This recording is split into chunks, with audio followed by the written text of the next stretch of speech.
Assalamualaikum warahmatullahi wabarakatuh.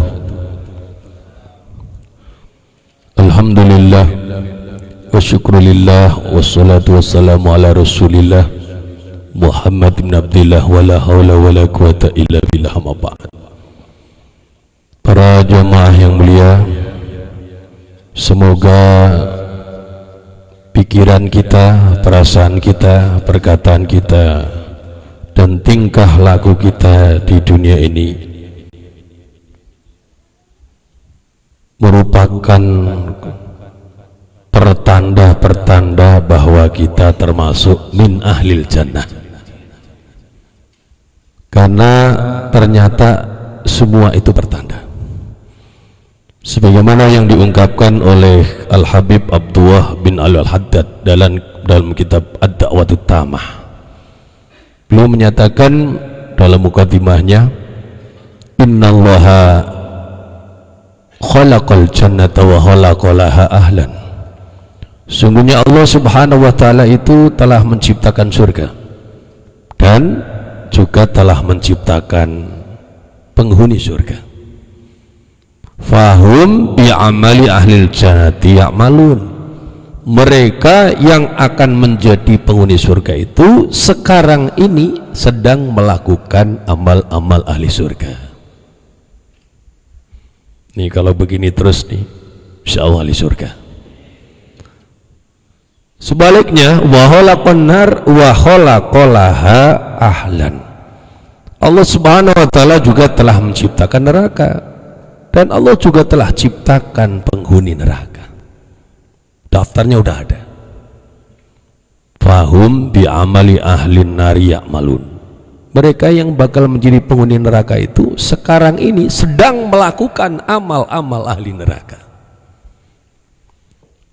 Dan orang-orang yang memang mau masuk neraka dicegah itu tidak mau gitu loh, ngeyel gitu. Kengeyelannya itu pertanda memang dia hendak memasukinya. Para jamaah yang mulia, kita sekarang hidup di zaman yang sungguh berat bagi orang awam, karena banyak ajakan-ajakan yang mengajak kita ke neraka gitu loh. Dan itu sudah diprediksi dalam hadis Nabi, akan ada penyeru-penyeru neraka bahkan masuk ke rumah-rumah orang. Na'udzubillah min dzalik.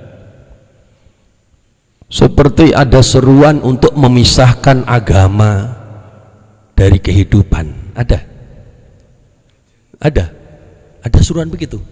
Dari mana datangnya? Padahal kalau kita baca Quran surat Ad-Dariyat 56, Allah Ta'ala berfirman, a'udzubillahi minasyaitonirrajim, wa ma khalaqatul jinna wal insa illa liya'budun. Tidaklah aku ciptakan jin dan manusia itu kecuali untuk beribadah kepadaku. Ini menurut ahli tafsir, ayat ini memberikan satu pelajaran bahwa hidup manusia itu semua ibadah. Tidak ada yang tidak ibadah. Min qaulin wa fi'lin wakafin an fi'lin. Jadi dia berucap, dia bersikap, atau dia menahan diri dari ucapan dan sikap, itu semua ibadah. Tidak ada yang tidak ibadah. Bahkan tidurnya pun ibadah, makan minumnya pun ibadah. Kok bisa begitu? Kalau kita makan babi dosa tidak? Maka kalau kita makan ayam, insya Allah ibadah. Kalau diniatkan bahwa kita makan yang dihalalkan Allah, itu misalnya. Para jamaah yang mulia, karena sekarang ini ibarat yang namanya seruan-seruan ke neraka, yang dalam prakteknya artinya seruan-seruan berbuat dosa begitu luar biasa. Maka bagaimana caranya agar kita selamat? Semestinya para pemimpin kitalah yang memimpin kita selamat. Jadi para jamaah yang mulia, dalam Islam ya, memilih pemimpin itu, pemimpin bukan orang yang akan mencukupi kebutuhan kita. Betul. Mana ada orang bisa memenuhi kebutuhan kita? Arizku biyadillahi wahdah. Rizki itu hanya di tangan Allah semata. Tidak ada yang pegang rizki kecuali Allah. Nyi Roro Kidul pun tidak punya rizki. Katanya ada orang kaya gara-gara ke Laut Selatan. Ada. Katanya dapat harta dari Nyi Blorong. Kalaupun katanya ada orang baru dari Laut Selatan pulang kaya, itu pun rizki datang dari Allah. Cuman dititipkan lewat jalan seperti itu, dan itu juga pertanda buruk gitu. Kan tadi disebutkan sama-sama dapat rizki tapi prosesnya berbeda. Ada yang dapat rizki dari kerja yang halal, maka kerjanya ibadah, rizkinya karunia. Ada orang yang dapat rizki, saya baru dapat berita ini, hari ini ada orang wafat ya, terus tetangga-tetangga yang datang pada selawatan, orang bilang itu selawat, maksudnya bersedekah kan, dimasukin ke wadahnya itu, ternyata wadah uang untuk selawatan orang meninggal dicuri. Itu malingnya kreatif juga tuh, kayaknya model baru ini ya. Nyuri uang selawatan orang meninggal, sama-sama dapat rezeki tapi beda jalur. Itu juga alamat. Masya Allah. Ke mall kita mau beli barang tapi dihadapkan kepada yang jualan ngumbar aurat. Masya Allah. Kalau di dalam kitab Marqul Budia disebutkan, kita membayangkan wanita berpakaian tapi terlihat bentuk lekak-lekuk tubuhnya, lam yarah raihatal jannah, tidak bisa cium bau surga. Ini bukan membayang lagi di depan mata. Masya Allah. Tapi untungnya para jamaah yang mulia, kita masih punya jalan keselamatan. Di antaranya adalah taat. Perbanyak taat, karena ketaatan itu yang akan menutupi dosa-dosa kita dan menutupi datangnya bala dan bencana.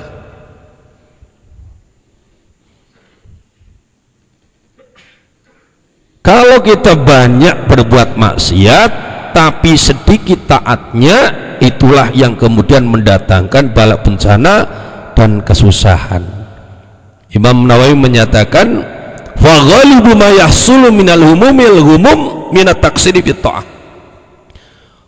Pada umumnya ya, yang membuat orang hidupnya susah, orang hidupnya itu menderita, prihatin, itu karena teledor dalam urusan taat. Ini kita lagi bicara tentang orang Islam, orang beriman. Kalau orang di luar itu tidak dibahas, sebab itu namanya istidraj. Makanya kita dalam sholat mintanya apa? Ihdinas siratal mustaqim. Coba kita baca bagian itu. Ihdinas siratal mustaqim. Ya Allah, berikan kepada kami, tunjukkan kepada kami siratal mustaqim, jalan yang lurus, jalan istiqamah. Apa itu? Siratal ladzina an'amta alaihim, yaitu jalan orang-orang yang engkau berikan nikmat kepada mereka. Jadi nikmat itu diberikan kepada orang-orang yang menempuh jalan lurus.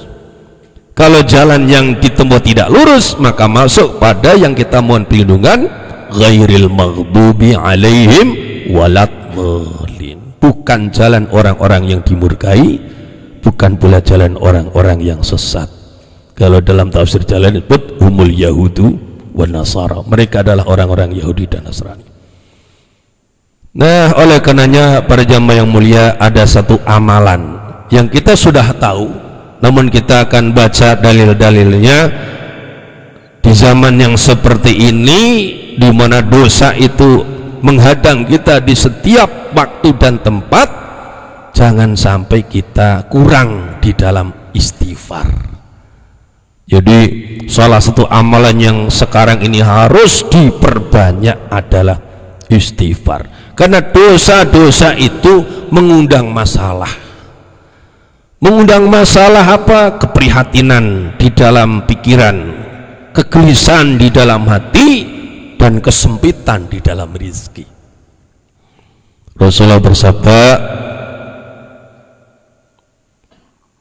faman aktsara minhu, jadi aktsiru minal istighfar, perbanyaklah oleh kemiskinan istighfar. Faman aktsara minhu ja'alallahu lahu min kulli ghammin wa hammin farajan wa razaqahu min haitsu la yahtasib. Perbanyaklah kalau sekalian istighfar. Istighfar dalam hal ini tidak hanya astaghfirullahaladzim, tapi al-muqirruna bitaubati sahihah, yaitu dengan pengakuan tobat yang sebenar-benarnya. Makanya orang kalau istighfar itu ada dua kemungkinan. Ada istighfar yang sadar atas apa dosa dan salah yang dilakukan, ada yang tidak. Untuk yang kecil-kecil karena saking banyaknya mungkin kita tidak sadar, bolehlah. Misalnya seperti kita ba'da sholat kan biasanya assalamualaikum warahmatullahi wabarakatuh, apa yang kita baca? Astaghfirullahaladzim. Kok baru selesai istighfar ya? Barangkali pas waktu sholat tadi kita keliru, sholat menghadap Allah tapi pikiran melayang-layang, astaghfirullahaladzim. Atau pas sholat tadi kita sholat sudah dari sejak kecil kita sholat, ternyata sampai sekarang bacaannya maknanya saya belum tahu, astagfirullahaladzim. Belum lagi dosa-dosa luar, tapi kita mesti sadar untuk dosa-dosa yang sangat jelas itu dosa. Contohnya apa? Kalau kita istighfar itu sambil sadar betapa kita punya dosa yang sangat berat, moga-moga kita tidak ampuni. Apa? Belum bisa melaksanakan syariat Islam secara sepenuhnya. Betul begitu? Dalam Quran sampai ada ayatnya kan, wa man lam yahkum bima anzalallahu faulaika humul kafirun. Barang siapa yang tidak berhukum dengan hukum yang diturunkan Allah, maka ia itu adalah orang-orang kafir. Ini kalau yang sampai pada tingkatan menolak. Ada juga di bawahnya lagi, wa man lam yahkum bima anzalallahu faulaika humudz zalimun. Zalim. Ada lagi apa? Wa man lam yahkum bima anzalallahu faulaika humul fasikun. Fasik, tidak berhukum dengan hukum Allah itu mungkin kafir, mungkin zalim, mungkin fasik. Fasik itu dia tahu nih harusnya hukumnya begini tapi tidak mengamalkan, itu namanya fasik. Dan fasik sendiri itu sudah bisa membuat orang harus berhadapan dengan azab. Wa'amalladzina fasaku fama'wahumun nar. Adapun orang fasik tempatnya neraka. Na'udzubillah min dzalik. Namun itu kalau ada orang sampai mati belum istighfar. Jadi para jamaah yang mulia, ada yang menarik untuk kita cermati bahwa Allah Subhanahu wa taala itu ya, tidak murka dengan perbuatan dosa yang dilakukan oleh orang ya, tapi murkanya itu karena tidak mau istighfar dan tobatnya itu. Itu sebetulnya bahwa orang itu berbuat dosa itu manusia selain para nabi itu pasti melakukan, tapi yang Allah Subhanahu wa taala ingatkan adalah jangan sampai sudah dosa tidak mau istighfar, tidak mau tobat. Ya Allah, kadang-kadangnya bingung saya itu. Kemarin ini umroh, ketika di Mekah kita itu membahas doa tawaf. Di antara doa tawaf itu apa? Yang udah pernah umroh haji udah tahu. Allahumma habib ilainal iman. Ayo kita baca, moga-moga pada berangkat semua. Ya, yang mitra boleh siap untuk berangkatkan. Allahumma habib ilainal iman wajazinhu fi qulubina wa karih ilainal kufra wal fusuqa wal isyan waj'alna minar rasyidin. Itu di antara doa tawaf. Saya juga ada seperti itu dalam redaksi yang berbeda. Ya Allah, cintakan kami kepada iman, jadikan iman menjadi hiasan di dalam hati kami. Bencikan kami kepada kekafiran, kefasikan dan kemaksiatan. Jadikan kami termasuk golongan orang-orang yang mendapat petunjuk. Ini doa kan luar biasa. Minta dijadikan orang yang hatinya cinta kepada iman, dan iman itu menjadi hiasan dalam hatinya. Dan minta kepada Allah, ya Allah, bencikan hati saya ini kepada kekafiran, kepada apalagi kefasikan dan kemaksiatan gitu. Yang kita benci bukan orang, yang kita benci adalah perbuatan. Perbuatan kufur, perbuatan fasik, perbuatan maksiat, itu yang kita minta agar hati kita benci kepadanya. Tuh. Makanya kita itu tidak membenci seseorang dengan nama ABCD, bukan. Sebab orang itu bisa berubah. Yang kita benci perbuatannya. Ada orang sekarang ini masih kafir, pingin jadi pemimpin. Boleh tidak? Boleh, tapi caranya masuk Islam dulu, terus kemudian taat, baru. Betul, setuju? Lah kalau masih kafir, itu hati kita harus benci. Kalau tidak benci berarti doanya ditolak oleh Allah. Loh, ketika tawaf saja dia minta begitu, ya Allah, cintakan kami kepada iman, jadikan iman hiasan dalam hati kami, bencikan kami kepada kekafiran, kefasikan dan kemaksiatan. Tuh. Lalu kemudian ternyata kita malah mendukung orang yang masih kafir, berarti doanya tertolak dengan gitu. Loh, hati kita masih cinta. Tapi ingat, yang kita benci itu kekafirannya, bukan orangnya. Bedakan itu. Jangan sampai kita itu terpedaya dalam hal ini. Kita sering kemudian diperdaya dengan tentang sosok yang katanya baik, ini, tapi kemudian tertutuplah bagian penting yang harus kita perhatikan, yaitu tentang kekafirannya, kefasikannya dan kemaksiatannya. Orang Islam luar biasa baiknya orang Islam.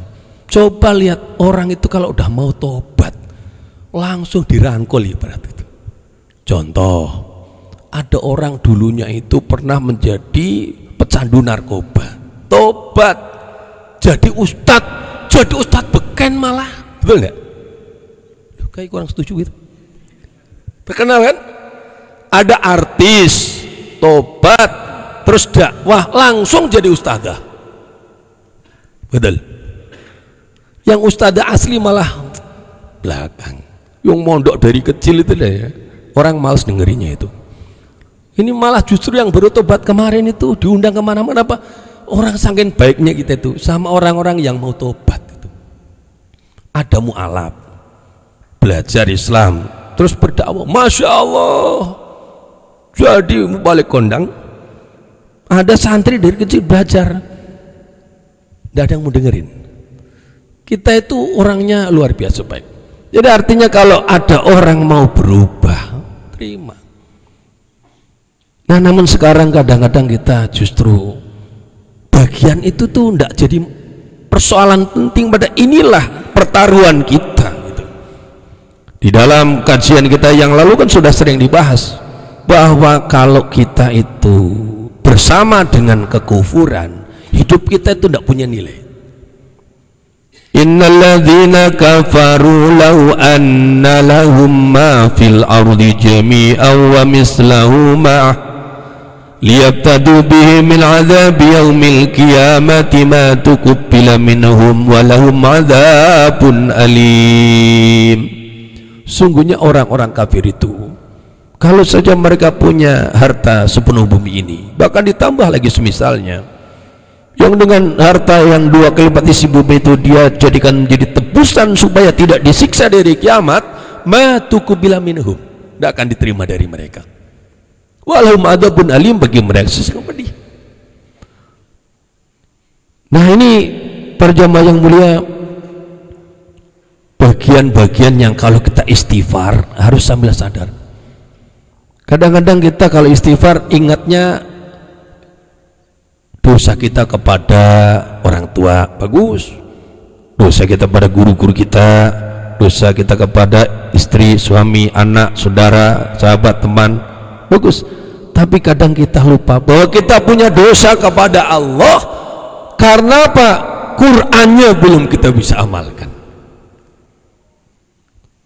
Bahkan kadang kita tak berdaya ketika Al-Quran dilecehkan.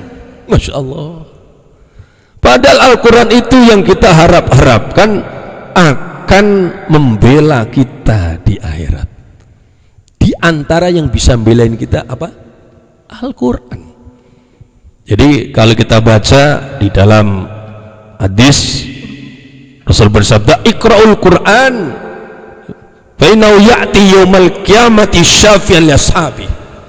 Bacalah Al-Quran, karena Al-Quran itu akan menjadi penolong bagi ashabul Quran. Siapa itu ashabul Quran? Alladzina yaqra'unahu wa ya'maluna bih. Gitu. Orang-orang yang yaitu membaca Al-Quran dan mengamalkannya. Itulah yang akan dibela oleh Al-Quran. Sebagaimana kita sering berdoa, Allahumma rahamna bil Quran waj'alhu lana imama wa nura wa huda wa rahmah.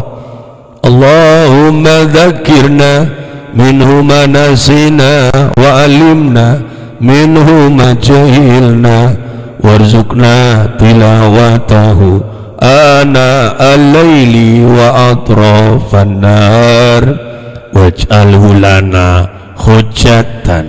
Itu waj'alhu lana hujjatan, ya Allah, jadikan Al-Quran ini menjadi hujjah bagi kami, hujjah yang akan membela kami, sehingga nanti di akhirat ketika kita akan diadab, Quran datang, ya Allah, hambamu ini yang rajin sholat jamaah, terutama yang rajin sholat jamaah di Masjid Darut Tauhid, kuat juga ikut kajian sesudahnya, ya Allah, ini dulu di dunia senantiasa berusaha membaca saya, ya Allah, dia juga berusaha untuk memahami dan mengamalkannya, ya Allah, bahkan dia memperjuangkan penegakan hukum-hukum dan syariatnya, ya Allah, jangan engkau siksa hambamu ini.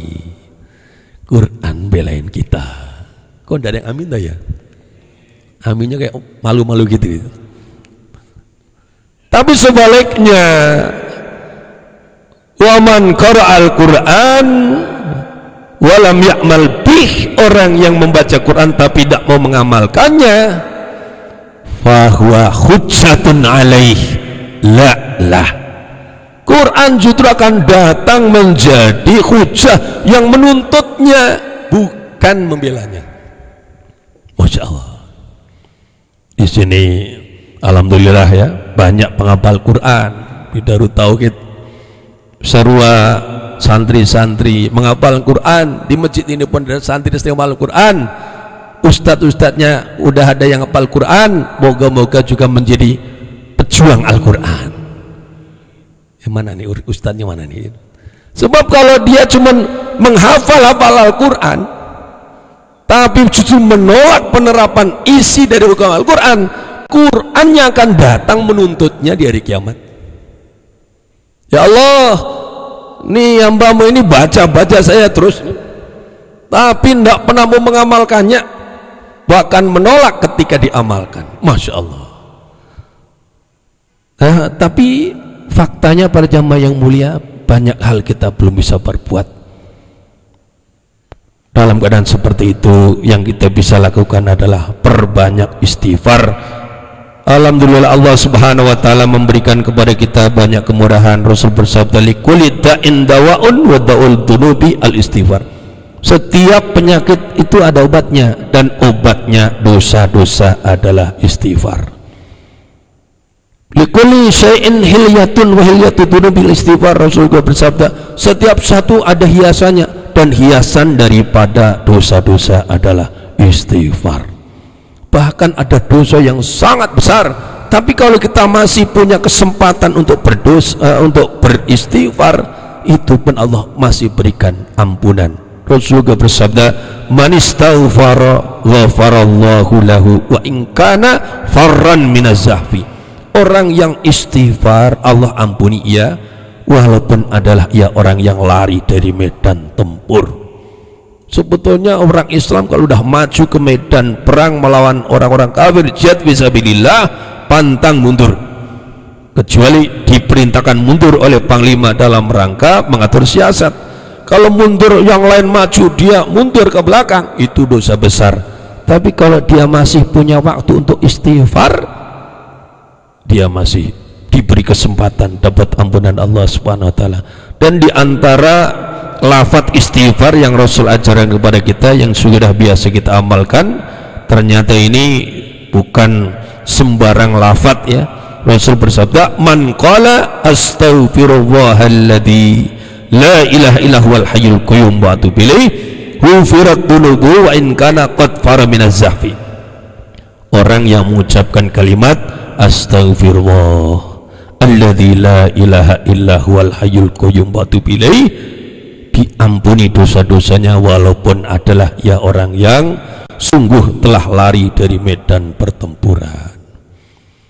Jadi kita baca bersama, astaghfirullah alladzi la ilaha illa huwal hayyul qayyum wa atubu ilaih. Dan ini masih ada lagi kabar gembira, walaupun moga-moga kita tidak salah paham dan salah menggunakannya. Rasul bersabda, ma asarra man istaghfara wa in ada fil yaumi sab'ina marrah. Tidaklah orang yang terus menerus berbuat dosa, orang yang istighfar walaupun ia kembali kepada dosa itu di dalam sehari 70 kali. Moga-moga kita tidak salah paham ini. Maksudnya begini, seandainya ada orang dosa, istighfar, dosa lagi, istighfar lagi, sampai sehari 70 kali dia melakukan itu disebut bukan orang yang musirun ala dzunub.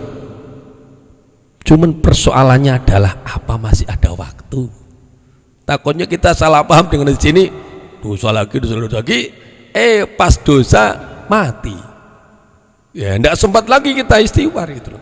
Tapi artinya para jamaah yang mulia, ini bagi siapapun yang sekarang masih bergelimang dalam dosa, jangan pernah putus asa.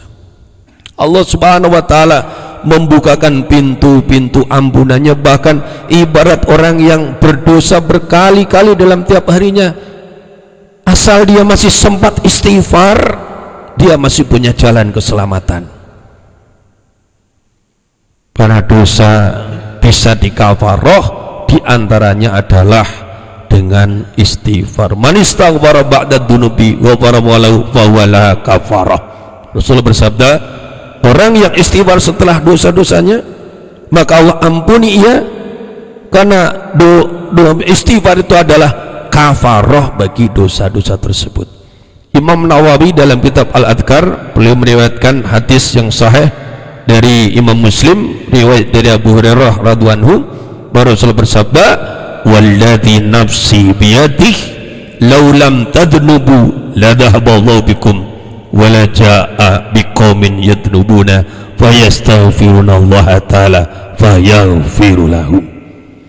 Demi zat yang jiwaku di tangannya, kata Rasulullah, kalau kalian semuanya itu tidak berdosa, sungguh Allah akan hilangkan kamu sekalian. Maksudnya akan dimatikannya semuanya, insya Allah nanti masuk surga di akhirat. Dan kemudian akan didatangkan kaum yang lain, yang mereka itu dalam hidupnya taat, tapi juga kadang-kadang dosa. Lalu mereka mohon ampun kepada Allah Ta'ala, lalu Allah Subhanahu wa Ta'ala akan ampuni mereka. Artinya para jamaah yang mulia, apalagi kita yang hidup di zaman sekuler seperti ini, di mana dosa-dosa itu bukan hanya menyangkut urusan-urusan pribadi, bahkan dosa itu udah struktural gitu. Kok dosa struktural? Loh, memang dosa itu ditetapkan oleh yang berkuasa. Misalnya apa? Melegalkan pelacuran, melegalkan minum-minuman keras, itu kan namanya dosa-dosa struktural yang secara struktur dibolehkan, termasuk membolehkan orang-orang kafir berkuasa atas kaum muslimin, itu namanya dosa struktural. Nah, tapi yang terpenting adalah sadari bahwa itu dosa dan kemudian mohon ampun gitu. Jadi para jamaah yang mulia, kalau kita memang dosa, akui terus mohon ampun, insya Allah Allah bukakan kepada kita pintu ampunan dan keselamatan. Tapi ada orang ya sudah dosa diomonginnya ngotot, ngeyel gitu, boro-boro istighfar itu. Seperti orang-orang yang ngeyel memilih calon pemimpin yang tidak beriman. Itu udah diterangkan pakai ayat, pakai hadis, pakai segala macam pendekatan, tapi tetap jangankan merasa bersalah ya, jangankan mohon ampun, bahkan justru dia menyalahkan pihak yang memberikan peringatan. Itu sampai ada ustadz di Mekah memberikan peringatan seperti itu, dikritik, katanya apa, tausiahnya bermuatan politik. Bukan bermuatan politik, ini bagian daripada pengamalan akidah kita, pengamalan daripada doa-doa kita yang minta supaya kita itu mencintai iman, iman menjadi bagian daripada hiasan dalam hati, dan oleh Allah kita diberi karunia apa? Punya kebencian kepada kekafiran, kefasikan dan kemaksiatan, dijadikan menjadi orang dapat petunjuk walaupun kita bukan membenci orang-orangnya, sebab orang-orangnya bisa berubah. Kaum muslimin tidak benci kepada Umar bin Khattab, yang dibenci kekafiran Umar bin Khattab, tapi begitu dia menjadi seorang muslim, dia bagian penting daripada umat Islam, bahkan menjadi mudhirul Islam, menjadi orang seorang yang menjadi jalan tampaknya Islam, kemenangan Islam gitu. Umat Islam tidak benci kepada Khalid bin Walid, yang dibenci itu kekafirannya, tapi begitu dia menjadi bagian dari kaum muslimin, langsung jadi saudara dan menjadi panglimanya. Jadi para jamaah yang mulia, sebagaimana pesan guru kita Agim dalam melihat fenomena yang ada, mari kita banyak berdoa, istighfar atas segala kesalahan yang kita lakukan, termasuk kesalahan-kesalahan struktural ya. Kemudian kita mendoakan kepada saudara-saudara kita yang masih dalam kekafiran, semoga segera mendapatkan hidayah iman Islam. Yang masih di dalam kefasikan bahkan kemunafikan, dikembalikan kepada fitrahnya sebagai bagian daripada kaum muslimin, kaum mukminin, yang insya Allah menjadi bagian kaum yang muttaqin, sehingga insya Allah nanti di akhirat tempatnya di surga. Innal muttaqina fi jannatin na'im. Amin ya rabbal alamin. Mohon maaf atas kurang berkenan. Assalamualaikum warahmatullahi wabarakatuh.